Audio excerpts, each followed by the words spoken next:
I was the first American who heard about the results of the Paris tasting. I was in France. I was there with on a tour. Jim, there's a telephone call for you. A voice at the other end of the phone, which I'm listening to, says, "Do you know, this is George Tabor of Time magazine." That got my attention. He said, "Do you know you just won the Paris tasting?" Well, I wanted to say, hot damn, you know, but I thought, boy, if I say the wrong thing, not only are they going to kick all of us out of France, but they won't let me back in the Napa Valley. So I said, well, that's not bad for kids from the sticks. The thing exploded. I mean, it just was incredible. I mean, it changed all the wineries in Napa Valley, and it was just an enormous event. And they're still talking about it 30, 35 years later. It's got good shelf life, is what I'd say. The wine that won the Paris tasting was put up against the most illustrious white Burgundies, and the French thought they were Burgundian. That's why they voted in favor of Chateau Montelena, and it came in first. Our Chardonnay is still very much in our heart. That's very much a part of our effort here today.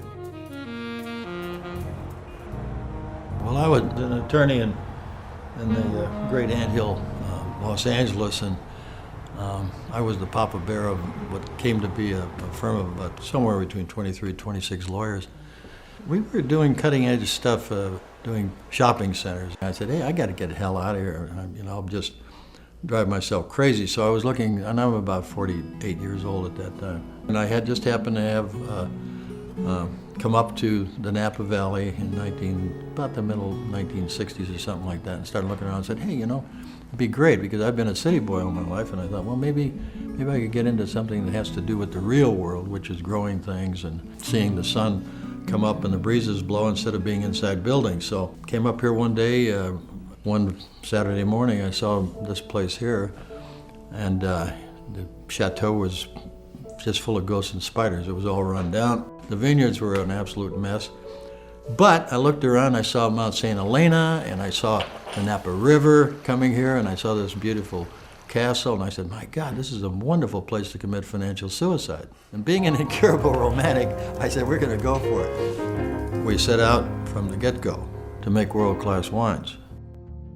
Chateau Montelena was designed to be an American first growth, to take a single vineyard and make it to the absolute utmost of quality. And Cabernet Sauvignon was the focus and the target. We were the only winery named first growth for both Chardonnay and Cabernet, and that's a unique situation. That means wine that's going to improve with age. You're going to have it with meals, and it's going to have consistent quality year after year after year.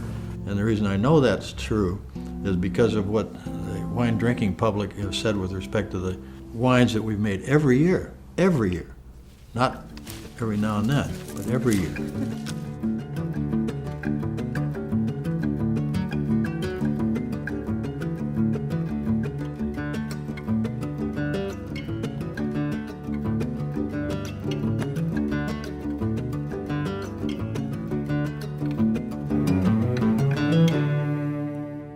I would never ever claim to be a wine maker. I am a vintner. I cause wine to be made by very talented people. I've made it always a point to make sure that people who had jobs to do were highly qualified and highly motivated. Jim basically got me one job here at Montelena in '72. Pretty much a normal winery owner-employee relationship. We never really talked at work too much. Both had a very disciplined bifurcation of our roles as father and son, and winery owner and winemaker. And that was what I worked on, is that if he could separate me from his kid to be a winemaker, because I thought I'd had the skill set to run this outfit. And he said he would do it. He would give it a shot. We both agreed. He said, if I'll act like a winery owner, if you'll act like an employee. He learned what it is to start at the very bottom and to do all the dirty work of a winery. Now, he's worked his way up through it. He first worked here out in the vineyard, picking up star thistles and rocks. Bo knows the vineyard and he knows this winery. He's been a winemaker here at the head wazoo for 25 years now. This is not your old dad talking. I mean, he's an extraordinarily talented guy, and bona fides as a winemaker is great.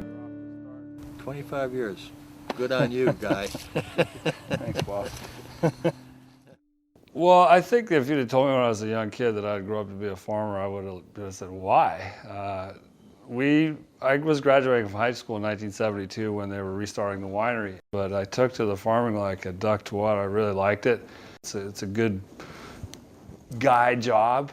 If you want to drive a tractor or a forklift or go farm, you can do all that. And then we have wine and pumps and barrels, and it's a team thing. It's very satisfying to be part of the team that have made these wines, and great credit goes to all of the people who have worked here over the years. And it's just been great for me to be part of that and never lose that vision and make sure that it's still there, and it is. No compromise. Take no prisoners.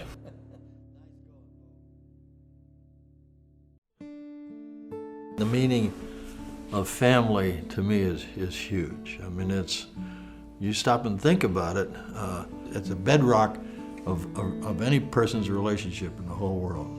He was a good dad because he really said, you know, your time here on this planet is pretty short. So over the years, we had a lot of similar interests, and I became a dad and a more responsible guy. Having the ability to raise my kids in a good, clean, healthy environment, and also to make them work, like my father made me work. He's been a good example of how to be a fun-loving guy and stay very vibrant and active all through your entire life. My criteria was work hard, play hard.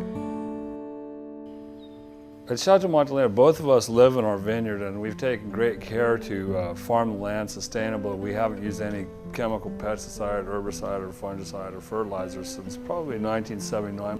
We were early adopters of the no pesticide especially, because it's very old school for us. The vine is a very sophisticated plant. If you teach it to defend itself, it'll do a good job. The winery is 100% solar powered. We essentially use the electrical system of the state of California as our battery. Our barrels are all in caves. Our winery is half underground. We've got as many energy-saving tricks as we can use, electric forklifts instead of propane. And it's not like we're a bunch of crazy granola crunchers. It just happens to work really well for this place. The idea of being a land steward is very dear to my heart. It has to do with having an opportunity to do something unique in the world. And to be here with this piece of land in this beautiful Napa Valley, and here at the foot of Mount St. Helena with this very extraordinarily unique, one-of-a-kind piece of property and everything is a tremendous privilege, and it's also a great responsibility. When we're both pushing posies, this place will still be here, and it's going to be famous for its winery because of that vineyard out there. I think we look at the land and our view as the custodians or the stewards of the land, and we demonstrate it in every single thing we do.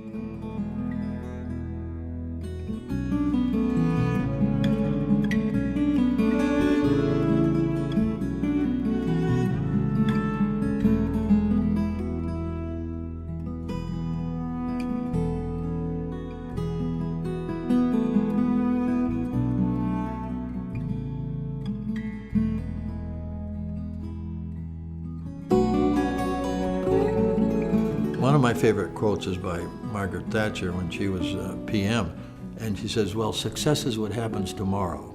I love that quote. What's ahead is what's really exciting. All I can say is I think we're up to the task. We're going to try hard, real hard.